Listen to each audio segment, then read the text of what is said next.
Hey guys, it's Bart. And Dave. It's been a really busy week here. We've got some paintings on the walls. They're beautiful. It's going well. Also, Sloan has gotten her nap game on. So she's been napping multiple times a day. Yes. Right? Awesome. And on top of it, I don't know if it has anything to do with it, but she's been a lot more vocal. So she is speaking in all kinds of tongues and gibberish. Yeah, it's almost like she's got her own secret language. It's so cute, so cute. Really cute. Also, I spoke at a conference last week. Do you want to talk about it, Dave? Yeah, so it's an organization called Men Having Babies.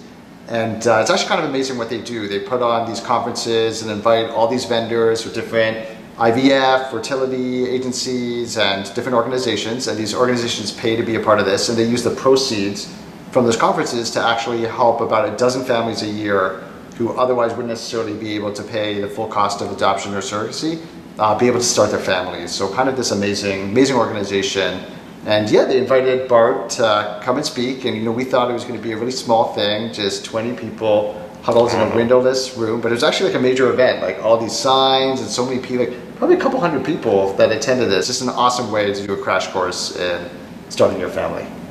So I was on this panel and there were 5 of us, right? Yeah. So there was myself, there was another parent who had, I think, a 1-year-old right next to me. And then there were 2 surrogates, former surrogates, and 1 egg donor. So it was a nice array of all different people who kind of make this process possible. Yeah, and it was really beautiful just hearing everybody's stories, across the different spectrum. But one of the things that was very, very fascinating to us was the egg donor was actually what's known as a known egg donor, which means that she actually has a relationship with all the families that used her eggs. And so, through the years, she actually had about a dozen children that were born through her egg donations, and she met all of them. She traveled to Israel to meet the family there, and they were even, like, crazily enough, planning this family reunion where all of these children that were the product of her egg donations were going to get together and meet each other. Yeah. So if you remember back to one of our first episodes, we started talking about picking your egg donor. Yep. Right? And one thing, we talked about a lot of different criteria, but one thing actually that we just assumed was by default was that you wouldn't have a relationship with your egg donor. Yeah.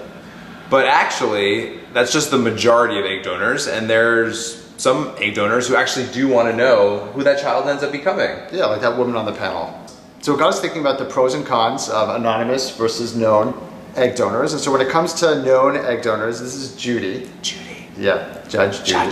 Not Judge Judy. Her eggs would be too old. I mean, we love her as a TV personality, but not necessarily somebody you'd want as your egg donor. But yeah, when it comes to known egg donors, obviously some of the benefits are you have a relationship with them, so you're getting more information than what you would just be able to glean from an online profile. Often known egg donors are relatives, maybe somebody's sister or close friends, and so they're often willing to give you their eggs for free, which is obviously a wonderful thing.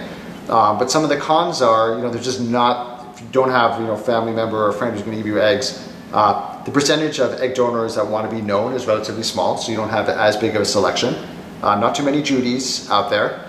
And the other thing is that with a known egg donor, you do know the person who's contributed 50% of their DNA, and obviously it depends on the couple and the type of relationship you want with all the different stakeholders that are part of your journey. But there are couples that might not be comfortable with that woman being a part of their life and their child's life as they get older.